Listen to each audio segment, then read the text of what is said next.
Number 224. There are three children in the Santos family. Two of them are twins. The sum of the ages of the children is 42 and the twins are 3 years older than Patricia, the youngest child. How old is Patricia? Okay, so pause the video and try to answer. So the choices are 14, 12, 15, 13, and 16. Okay, so let us make an equation for this problem. So the question is, how old is Patricia?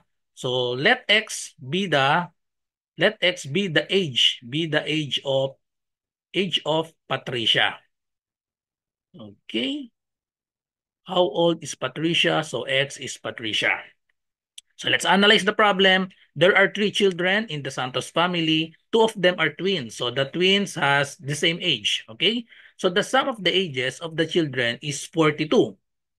And the twins are 3 years older. So twins are 3 years older. Since the twins are 3 years older, therefore the expression for the age of the twins is x plus 3 because they are older than Patricia. Okay, so x plus 3 is the age of twins. Okay, so the sum of the ages of the children is 42. So therefore, we just add their ages. So the equation will be x plus 2 times x plus 3. We will multiply x plus 3 to 2 because they are twins. Okay, so the equation will be x plus 2 times x plus 3 equals the total 42. Okay, then just solve for x. So the x is the age of Patricia. Okay, so let's solve this. So let's distribute 2. So we have x plus 2 times x, we have 2x. 2 times 3, we have positive 6 equals 42. And then we combine this, x plus 2x. So there is an invisible 1 here, 1x plus 2x. So we have 3x plus 6 equals 42.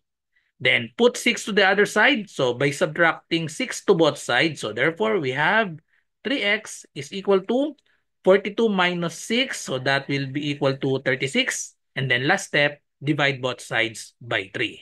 Therefore, x is equal to 36 divided by 3. That is equal to 12. So therefore, the age of Patricia is 12. So the answer is letter B. Follow me for more content like this. Sa mga nagre-review para sa civil service exam, pwede po kayong mag-join sa aking review. Meron po tayong review para sa Math and Logic via Zoom for only 50 pesos.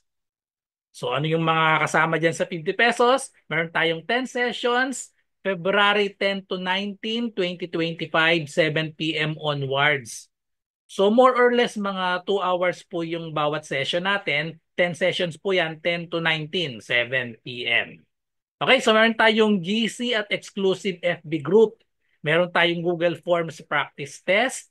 Sessions are recorded para kapag hindi kayo naka-attend, mapapanood nyo pa, i-upload ko po yan sa exclusive FB group natin. Okay, so ang session natin, Math and Logic lang, pero but we'll share a reviewer on other subjects. So yung mga reviewer natin sa ibang subjects, i-upload ko po yan sa ating FB group. Yan po yung mga nasa Google Forms na practice test. So ito po yung mga example. Ito po yung mga example na Google Forms natin sa ibang subjects. So verbal ability, medyo marami na. May 13 na ako dyan. Numerical reasoning, Gen Info, Filipino, and then madadagdagan pa po yan.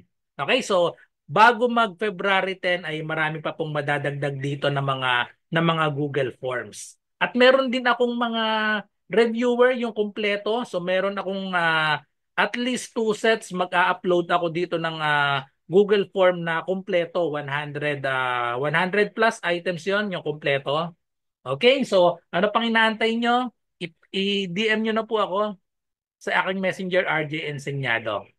Okay, so para malinaw po ha, ang 50 pesos po ay para sa 10 sessions na. So i-divide nyo sa 10, lumalabas 5 pesos lang per session.